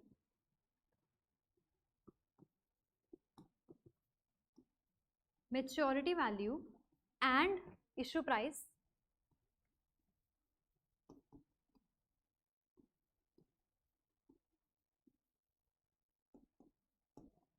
इसके बीच के डिफरेंस को क्या बोलते हैं? आपने सुना भी होगा, कूपन वैल्यू। सुना है? इसका कूपन वैल्यू इतना है कि आपने तो 100 रुपए का खरीदा था, बट आप वापस कितना दे रहे हो? 125। तो कितने रुपए का डिफरेंस है? This is your coupon value. समझ आ गया? So difference between maturity value and issue price is known as coupon value.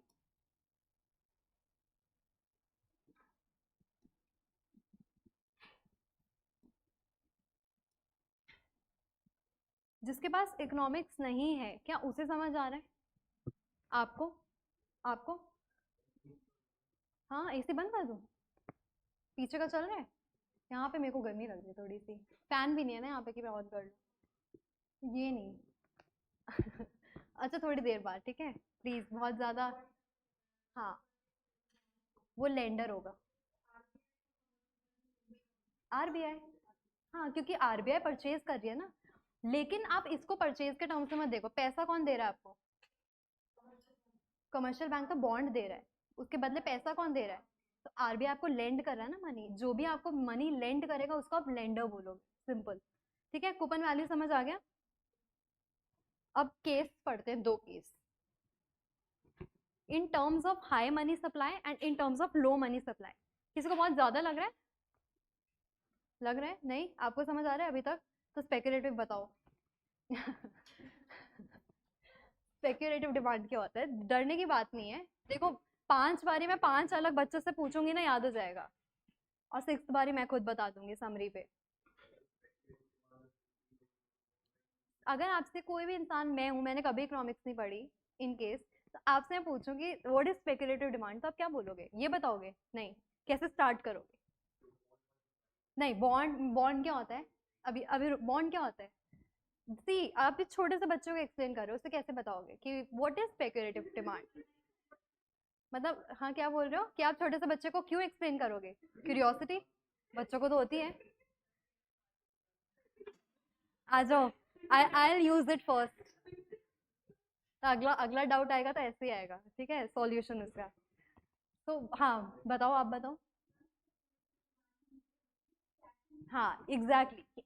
यही आप स्टार्ट करो, क्योंकि आपके हाथ में कितने पैसे, एक छोटे से बच्चे को बता रहे हो, तो आप उसको ये बोलोगे कि बॉन्ड, इंटरेस्ट रेट, फिर उसके 20 डाउट और बढ़ जाएंगे।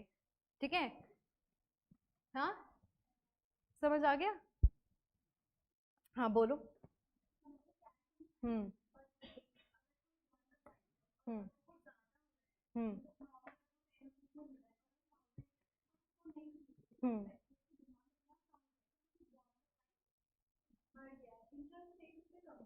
बॉन्ड का प्राइस अगर बढ़ गया है तो आप पैसे,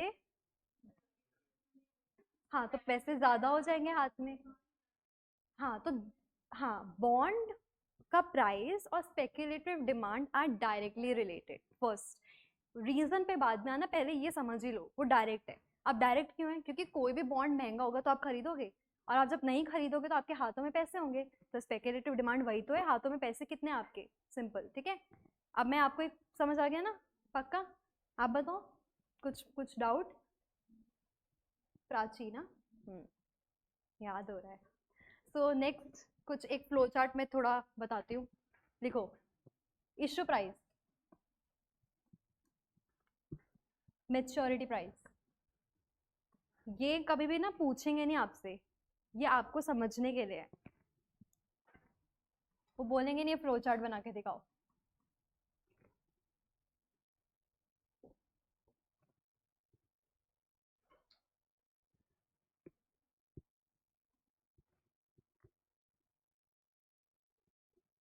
कुछ दिखा? कूपन वैल्यू कितनी होगी? इंटरेस्ट रेट कितना होगा इस पे? आता है निकालना? गुड। कैसे निकलेगा?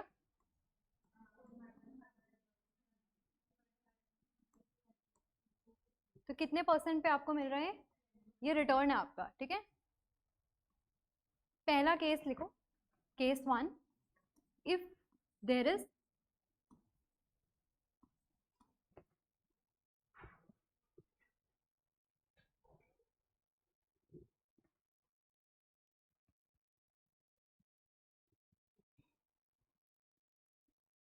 हाई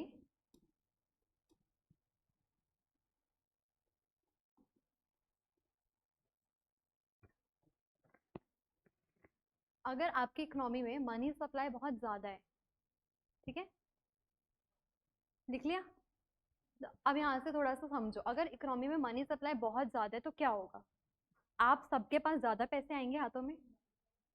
हाँ, तो you will have more money in hands. लिख लो।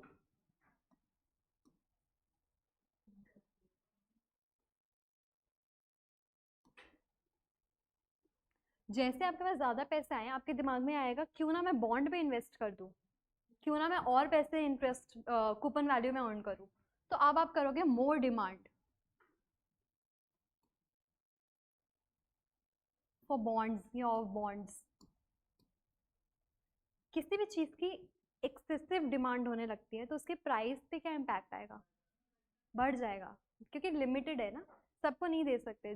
फर्स्ट कम फर्स्ट सर्व वाला केस होगा, आपने पहले खरीद लिया, गुड, बाकियों को महंगा मिलेगा। जैसे ही मोर मनी आया आपके हाथों में, आपने ज्यादा डिमांड करी बॉन्ड की, जैसे आपने ज्यादा डिमांड करी, प्राइसेस ऑफ बॉन्ड आ गया ना डायरेक्ट रिलेशन, कि more money in hand, more demand हुआ बॉन्ड्स का, prices of bonds rises, this is the theory, इसलिए आपका डायरेक्ट रिलेशन है।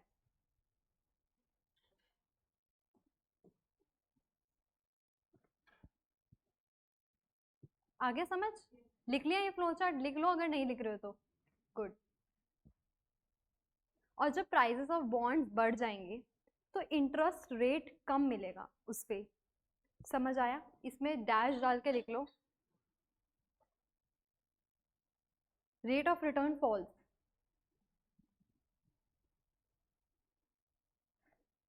बॉन्ड के प्राइसेस बढ़ जाएंगे, बॉन्ड कोई खरीदेगा नहीं, उसकी डिमांड कम हो जाएगी, तो इसलिए रेट ऑफ इंटरेस्ट कम हो जाएगा, ऐसे वो चलता है। समझ आया?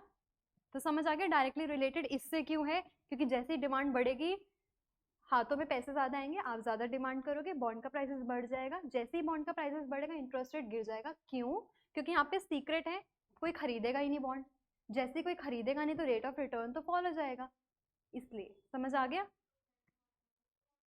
हाँ,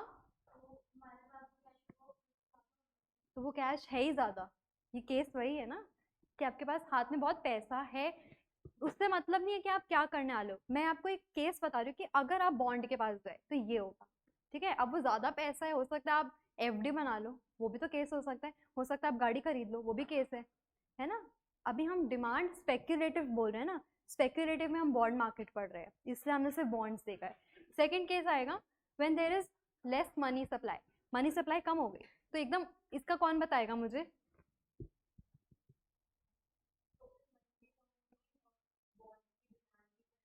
कौन बोल रहे हैं? अच्छा, मैं देख उधर रही हूँ। हाँ क्या?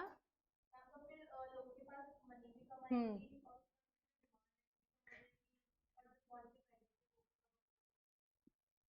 हाँ,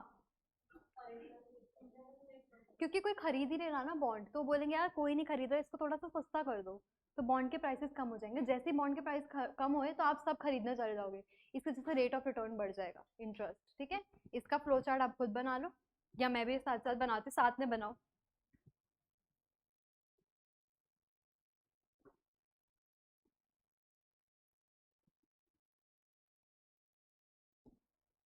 इधर जगह नहीं है, नेक्स्ट पे करूँ केस ये वाला? नहीं, आपने बना लिया ना, कुछ को नहीं आया होगा और कुछ ऑनलाइन भी होंगे। लेस मनी सप्लाई, एमएस लिख रही हूँ, एमएस इज मनी सप्लाई, तो क्या होगा? बोलते रहो स्टेप्स। लेस मनी,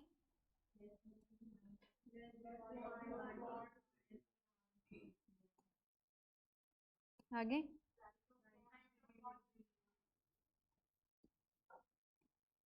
इसकी वजह से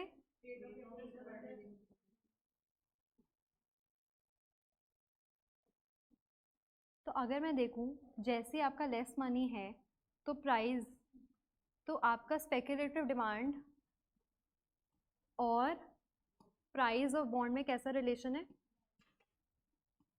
डायरेक्ट। इसको हाईलाइट करके साइड में लिख लेना, क्योंकि मैं आगे क्वेश्चंस पूछूंगी इस पे। और speculative demand and interest rate में कैसा है? वैसे यही आता है क्वेश्चन ज्यादातर। अब जाके खत्म हुआ है हमारा डिमांड फॉर मनी। तीन केसेस हैं, ट्रांजैक्शन, प्रिकॉशनरी, स्पेक्युलेटिव, तीनों की फंक्शनिंग आ गई। तो अगर आपकी इकोनॉमी में प्राइसेस बढ़ गए, इनकम बढ़ गई या पैसे बढ़ गए, ट्रांजैक्शन पे क्या फर्क आएगा? थोड़ी तेज बढ़ जाएगी। प्रिकॉशन पे क्या फर्क आएगा? स्पेक्युलेटिव पे क्या फर्क आएगा? तो आप बोलोगे हम स्पेक्युलेटिव में इसका लेना देना नहीं है, स्पेक्युलेटिव में हम इंटरेस्ट रेट को भी देखेंगे, ठीक है, उससे बॉदर होगा। अब आपका खत्म होता है यहाँ पे मनी डिमांड। पहले हमने पढ़ा, क्या पढ़ा? Evolution of money, uses of money, demand for money. अब आएगा सप्लाई ऑफ मनी, लिख लो next heading, supply of.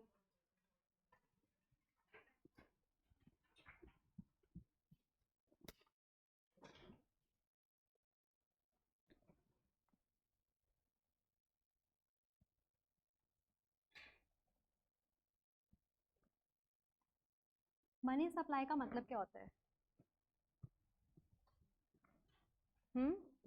Break कब दूं मैं आपको? एक सेकंड, मैं पहले अपना नहीं दूँ, मेरे को चाहिए। मुझे पानी पीना है यार।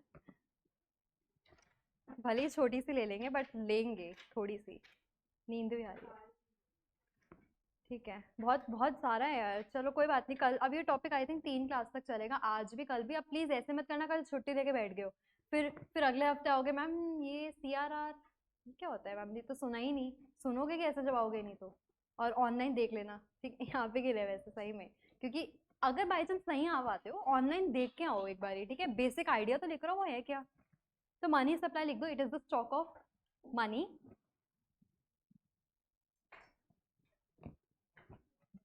It is the stock of money circulating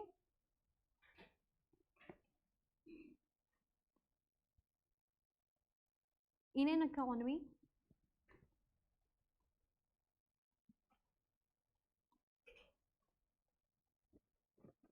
at a given point of time. ये स्टॉक, अच्छा पहले देख लो, ये स्टॉक कॉन्सेप्ट है। फिर से मैं बेसिक पे ले जाती हूँ। स्टॉक और फ्लो दो चीजें होती हैं। स्टॉक और फ्लो क्या होते हैं? हाँ, एग्जाम देखो, स्टॉक मतलब इधर एक टाइम पे। स्टॉक इकट्ठी हुई चीज को भी अगर मैं हिंदी में बोलूँ, बोलते हैं ना इकट्ठा हुआ हुआ, तो स्टॉक मतलब एक टाइम पे। फ्लो पानी बहता है, वैसे कि during a period of time, 6 महीने के गैप में उस चीज पे क्या हुआ है।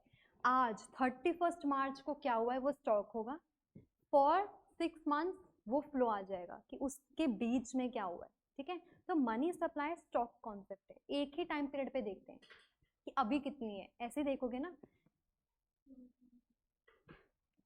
स्टॉक होता है कि एक ड्यूरिंग वर्ड है, ड्यूरिंग, एक ड्यूरिंग अ टाइम पीरियड। और स्टॉक फ्लो बोला है मैंने, स्टॉक होता है एक टाइम पे, अभी एग्जैक्ट स्टॉक हो चुकी है चीज, exactly at the point of time, given point of time. अगर मैं आपको बोल रही हूँ 31 मार्च को आपकी इकोनॉमी में कितने पैसे थे, दैट इज स्टॉक। ठीक है, फ्लो पानी फ्लो है, फ्लो मतलब कुछ during a period of time. 6 महीने की बात कर रही हूँ वो फ्लो है, 3 महीने की बात करूंगी वो भी फ्लो है, कुछ ऐसा। ठीक है, आज का होमवर्क है, पढ़ के आओगे स्टॉक ऑफ फ्लो और मेरे को कल एग्जाम्पल बताओगे। एक तो यही है स्टॉक का एग्जाम्पल। अब तो इनके दिमाग, कुछ कुछ के दिमाग में चल रहा होगा कल आएगा कौन होमवर्क।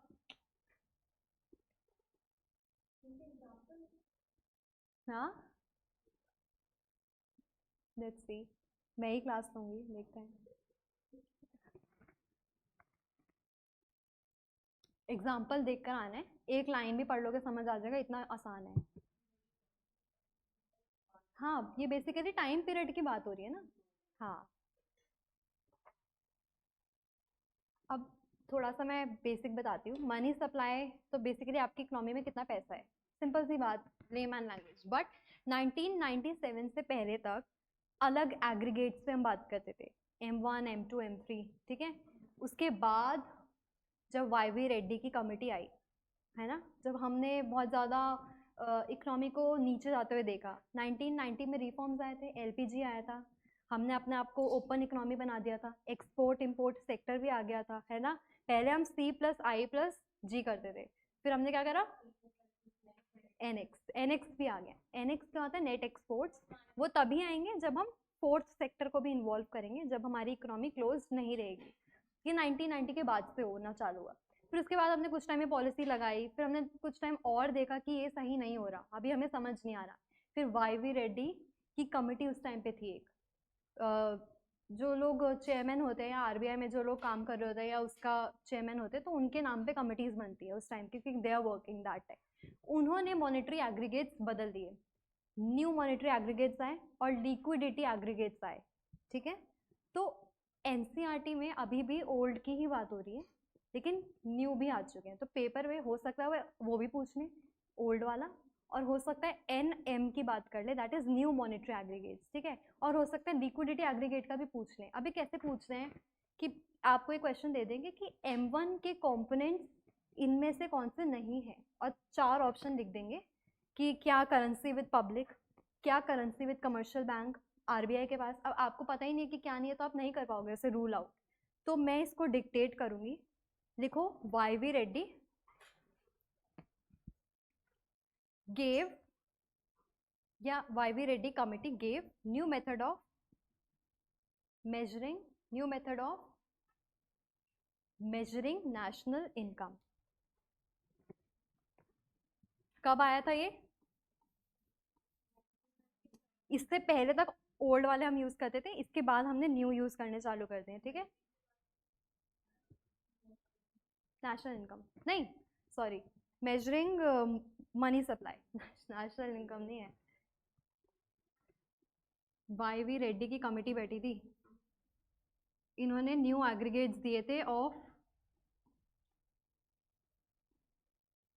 कल की क्लास में ना मैं ये एग्रीगेट सुनूंगी, आज लिखूंगी और कल सुनूंगी। प्लीज छुट्टी प्लान नहीं करना। देखो अभी मैं न्यू नहीं बताऊंगी, अभी मैं ओल्ड बताऊंगी, मुझे भरोसा नहीं एग्जाम में ओल्ड पूछ सकते हैं, लिख लो क्योंकि चार चार ही हैं, मुश्किल नहीं याद करना। ओल्ड मेथड्स 1997 से पहले वाले।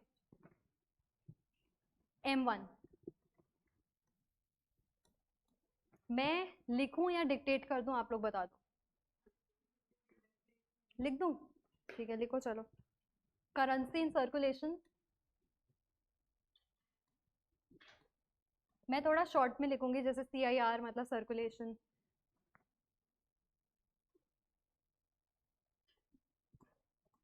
प्लस डिमांड डिपॉजिट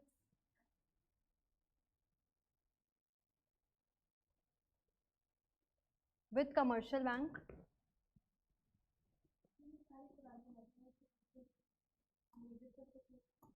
की इकोनॉमी में कितना पैसा है, plus other deposits with RBI।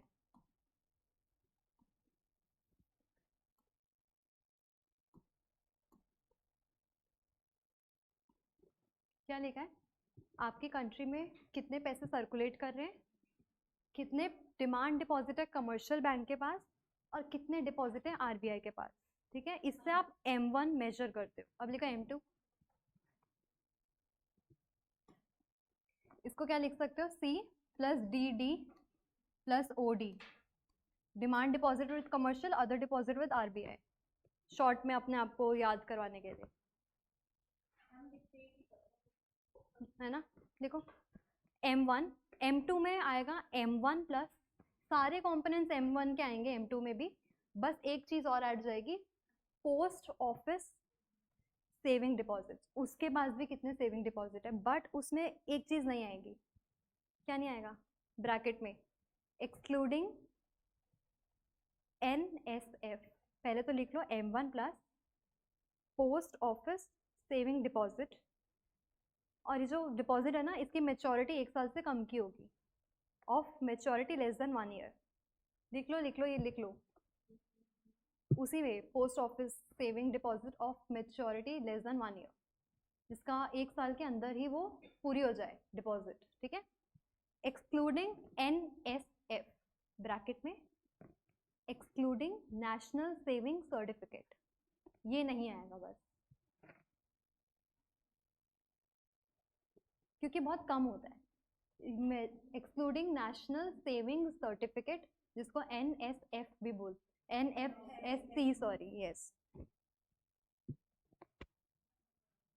National saving certificate भी एक तरीके का डिपॉजिट ही है जो पोस्ट ऑफिस के साथ होता है, बट इसको क्यों एक्सक्लूड करते हैं? क्योंकि ये बहुत कम प्रोपोर्शन में होता है, इतना कम होता है कि इसको मेजर ना ही करना बेटर है, इसलिए नहीं करते। अब M3 लिखो, M2 प्लस, सब में ना ऊपर वाला ऐड होता रहेगा, time slash fixed, time slash fixed slash term deposit. समझ आया? इन तीनों को अगर आपसे बोलते टर्म डिपॉजिट क्या होता है, जिसकी मेच्योरिटी 1 साल से ऊपर होती है, फिक्स्ड डिपॉजिट क्या होता है, थोड़ा लॉन्ग टर्म, FDs हो गए, और क्या मैंने बोला, फिक्स्ड डिपॉजिट हो गया, टाइम हो गया, और टर्म डिपॉजिट्स, ठीक है, विद कमर्शियल बैंक। इसमें RBI के साथ कुछ भी नहीं लेना देना, कमर्शियल बैंक का है, क्योंकि अगर आप देखो, आपने जो M2 इंक्लूड करा है उसमें ऑलरेडी M1 है, M1 में कंपोनेंट था अदर डिपॉजिट्स विद RBI, तो ऑटोमेटिकली है एक पार्ट RBI का स्टिल इसमें। दोबारा बोलूं किसी कोई? हाँ, अब आएगा M4। तो इसमें 4 एग्रीगेट थे, M1, M2, M3, M4। अब अगले में कुछ और होंगे, ठीक है। तो M4 में है M3 प्लस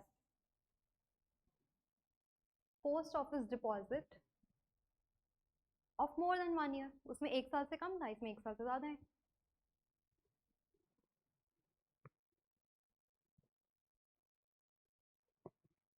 बेसिकली चलो लिख लिया।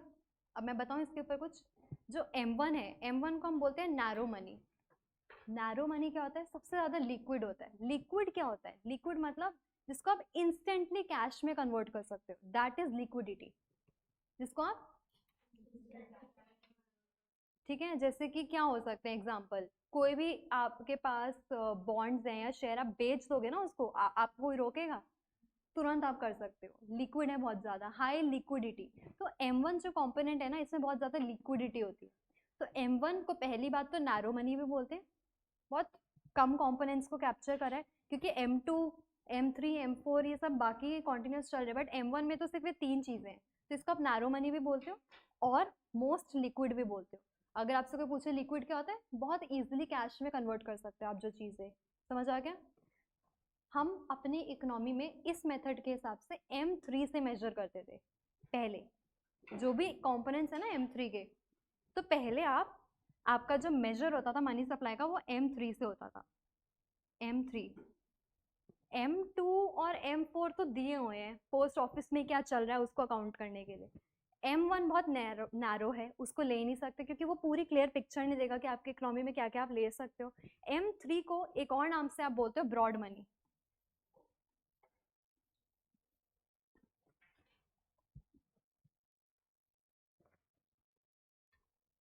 तो M1 को क्या बोलते हैं? नैरो। M1 की क्वालिटी अगर मैं पूछूं तो क्या होगी? यस, लिक्विडिटी बहुत ज्यादा होगी इसमें, और इसकी जो होगी इसकी लेस लिक्विडिटी होगी। समझ आ गया? ये पुराना था। और पुराने में अगर आपसे कोई पूछे कि मनी सप्लाई किससे मेजर करते थे, M3 से मेजर करते थे, इससे।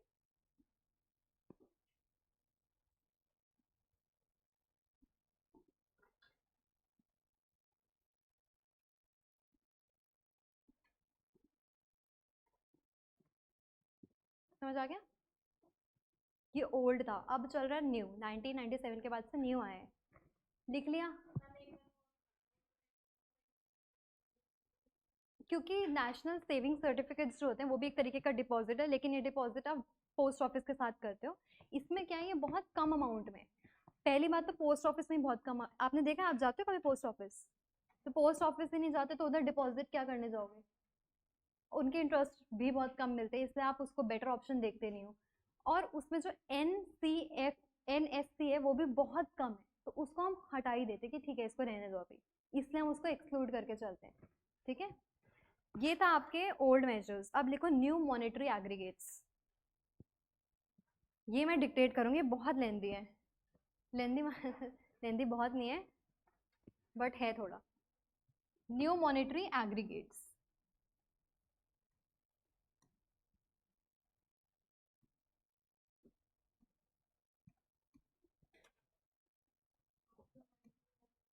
Yes, under whose committee? इसको आप ऐसे लिखोगे, न्यू मॉनेटरी मेजर NM। उसमें M था ना सिर्फ, इसमें NM आएगा। सबसे पहले आएगा NM1, लिख लिया? इज इक्वल्स टू जो उसका M1 था ना वही ये है, सेम लिख दो, M plus OD plus DD। ये एग्जैक्ट सेम है जो उसका M1 था।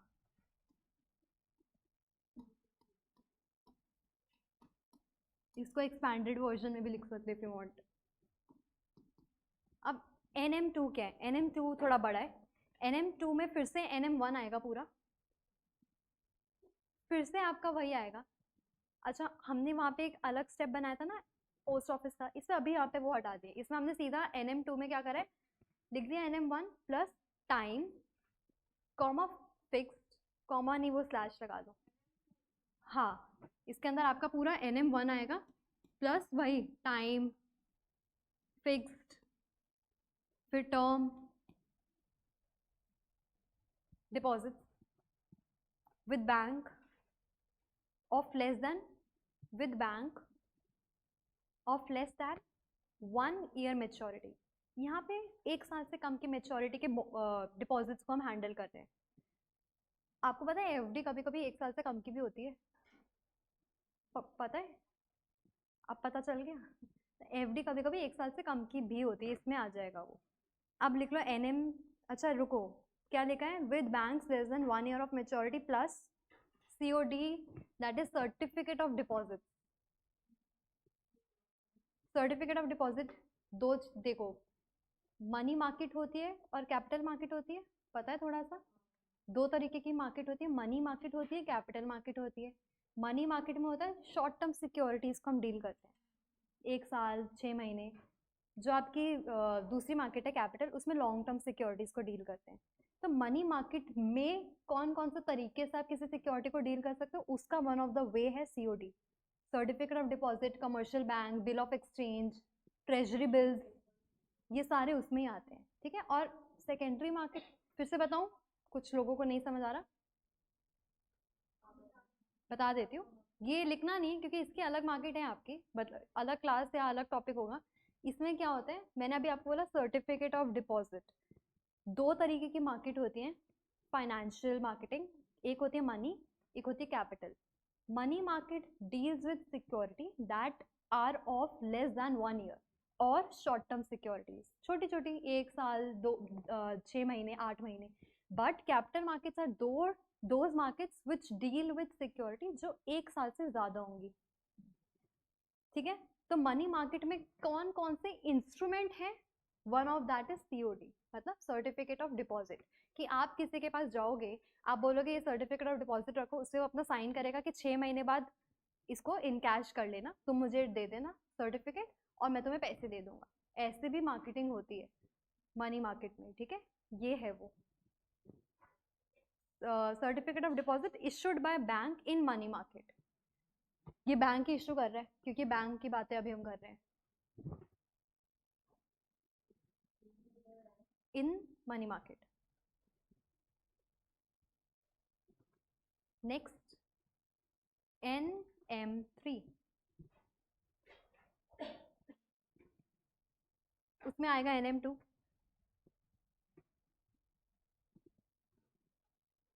ठीक है। लिख लो NM2 प्लस फिक्स्ड टर्म, फिर टाइम स्लैश डाल के deposit of more than 1 year maturity, जिसकी 1 साल से ऊपर। अब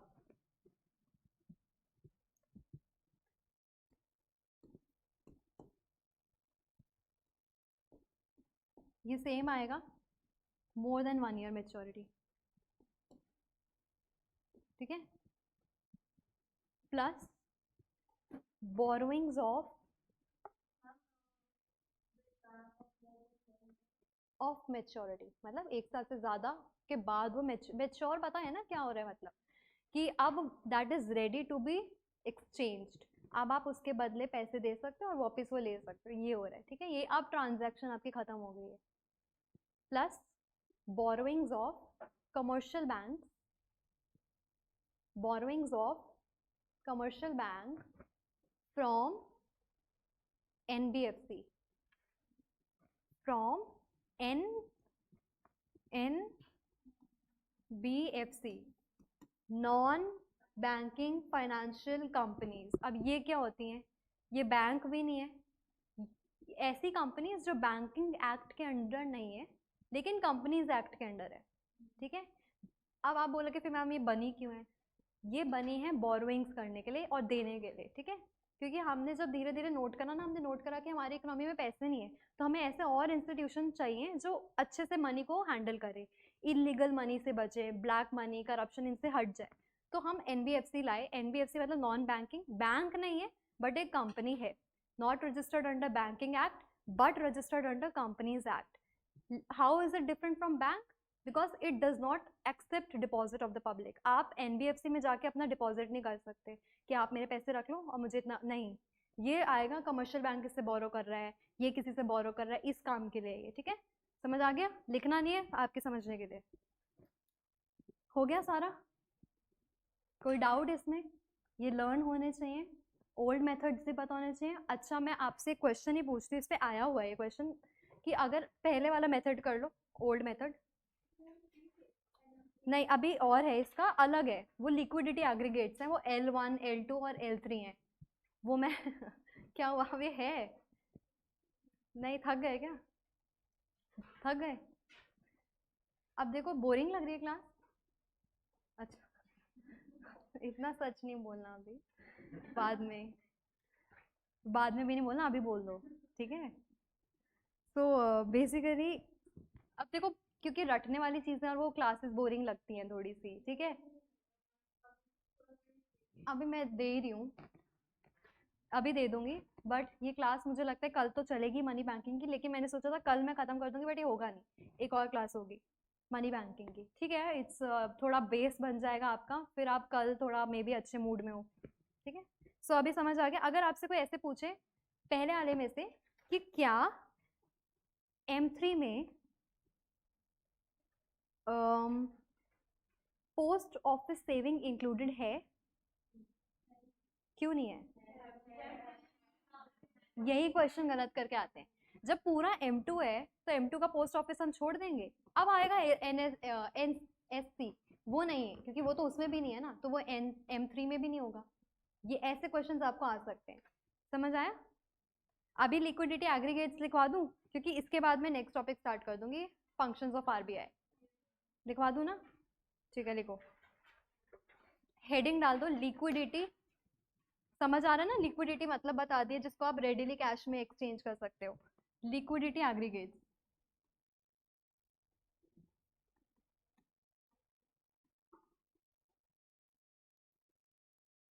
ये सारा 1997 के बाद आई हैं चीजें, डिवाइड हो गया था।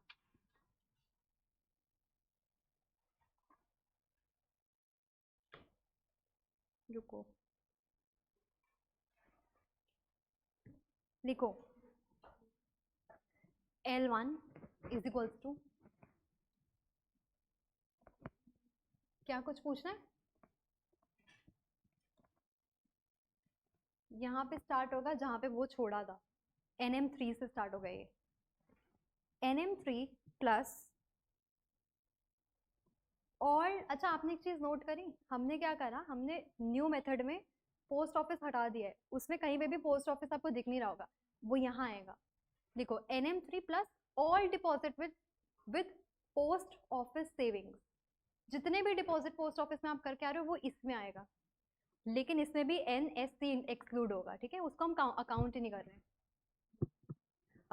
NM3 plus all deposit with the post office saving bank excluding NSC, national saving certificate इसमें भी नहीं आएगा, ठीक है।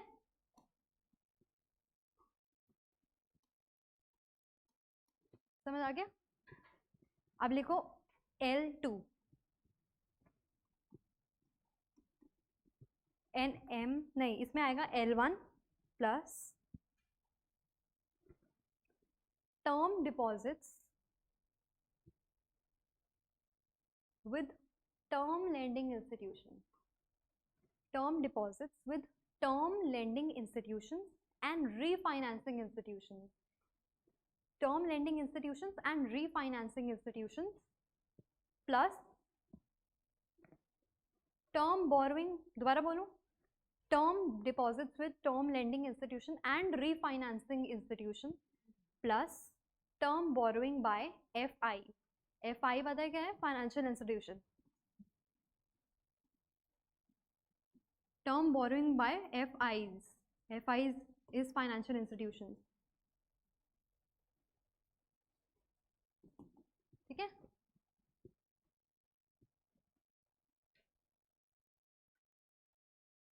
Plus certificate of deposit issued by financial institution. अभी तक तो हम बैंक पढ़ रहे थे ना, यहाँ पे अच्छा ये क्या है समझ आ रहा है? अगर आपने नोट कराओ, पहले वाले में जो ओल्ड वाला मेजर था उसमें हमने सब मिक्स कर रखा था, फिर धीरे धीरे जब डेवलपमेंट हुई हमने चीज़ें देखी कि और चीज़ें भी आ रही हैं जो बैंक नहीं है बट इंस्टीट्यूशन है जो फाइनेंस का काम कर रही है, उसको किसके अंदर कैटेगराइज करोगे आप? कुछ तो लाना पड़ेगा ना, तो that's why there was a need for new monetary aggregates. तो अब न्यू मॉनेटरी एग्रीगेट में हमने बोला पोस्ट ऑफिस को अलग कर दो, जो न्यू फाइनेंशियल इंस्टीट्यूशन उन्हें अलग कर दो, और जो बैंकिंग और नॉन बैंकिंग है उन्हें अलग कर दो, वो ज़्यादा प्रॉपर वे होगा किसी चीज़ को कैलकुलेट करने का, ठीक है? हाँ मैं बता रही हूँ, certificates of deposit issued by financial institution, FIIs he institute, ठीक है? मैं पूरा बता रही हूँ इसमें, L1 plus term deposit with lending institutions and refinancing institutions plus term borrowing by financial institution plus certificate of deposit issued by financial institution, ठीक है? अब L3 में पूरा L2 आएगा, पूरा कैरी फॉरवर्ड होता है, ठीक है, उस अपने पहले वाले से, ये L2 प्लस करके चलेगा। क्या है पहला चीज लिख लो, public deposit of non banking financial companies, NBFC, public deposit of NBFC।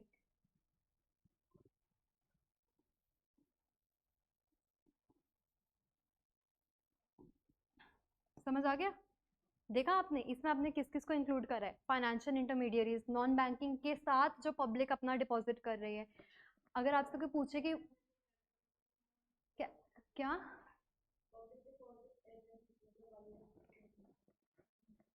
क्योंकि पब्लिक डिपॉजिट जो है, आप कमर्शियल बैंक को हम अज्यूम करके चलते कि कमर्शियल में पब्लिक ही डिपॉजिट करने जा रही है, कमर्शियल बैंक में कौन डिपॉजिट करता है? हम लोग ही करते हैं, तो वो तो ऑटोमेटिक गिवन है ना कि हमने लिखा था डिपॉजिट विद कमर्शियल बैंक, उसमें क्या आएगा? हम लोग जो डिपॉजिट कर रहे हैं, राइट, यही आएगा ना। लेकिन ये नॉन बैंकिंग फाइनेंशियल कंपनीज का भी है जो नया पार्ट आया, पहले इतनी चर्चा में नहीं थी आपकी, एग्जैक्टली तो अब क्या है, अब आप एनबीएफसी में भी पब्लिक डिपॉजिट करिए, दैट्स व्हाई ये बना है। तो अब आपके सारे लिक्विडिटी एग्रीगेट्स हो गए हैं, कल इसको रिवाइज करके आना अच्छे से, इसी पे भी क्वेश्चन बनते हैं। क्या मतलब अगर आपका 1 मार्क 2 मार्क फालतू में चला जाए इसी में से, जो बहुत बेसिक है, ठीक है, नहीं इसे स्किप करना। इसके बाद हम पढ़ेंगे फंक्शंस ऑफ आरबीआई, 5-6 फंक्शंस है उसके, फिर क्रेडिट कैसे कंट्रोल होगा, आरबीआई जो करती है, ठीक है, उसके अंदर 2 आएगा, क्वालिटेटिव और क्वांटिटेटिव टूल्स आएंगे, वो डिस्कस करेंगे, फिर इन्फ्लेशन टारगेटिंग,